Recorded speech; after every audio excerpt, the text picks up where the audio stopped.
عثماني كري عفان مشهور بصفة حياء.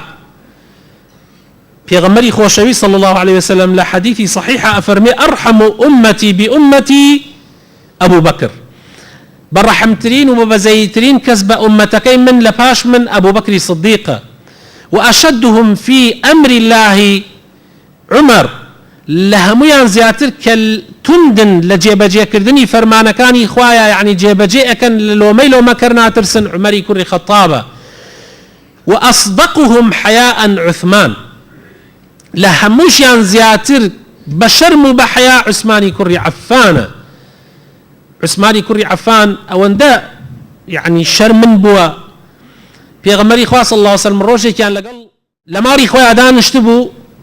درا لدرجة وتيان كي فرموي أبو بكر الصديق كهات جورو پیغمبر صلى الله عليه وسلم باي دريش كردبو هندي لبي پیغمبر صلى الله عليه وسلم بدشتو أبو الله قاتي دريش كردبو وتيان أبو بكر پیغمبر صلى الله عليه وسلم خوي تيك نداو هر هلا جابو أو شهاد دانش والسلامي كرو دانش دعاء ودرا لدرجة وتيان كي وتي عمرم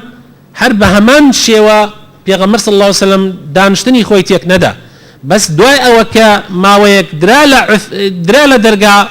درجان كردو وتيان عثمانة پیغمبر صلى الله عليه وسلم يكسر خوي قوشي يعني بان بيي خوي داو دانشتنكي خوي آساي كردوا دانشتنكي آساي واعتيادي دعاء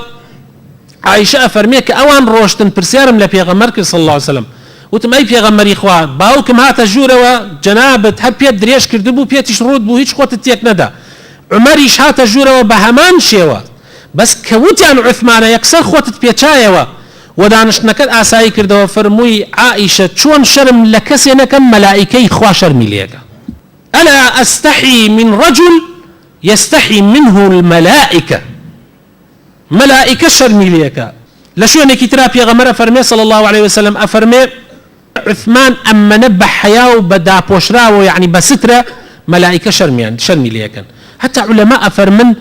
يعني اما نبح شرم بو لماري خويا لقال خيزانه كان يخش اني لا وجاني دركبه او اندب شرم بو او فرض نيه زورش اسايه بلام عثمان شرمي كردوه.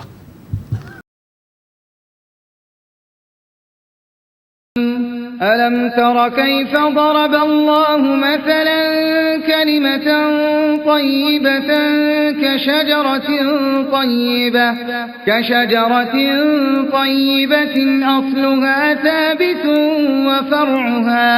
وفرعها في السماء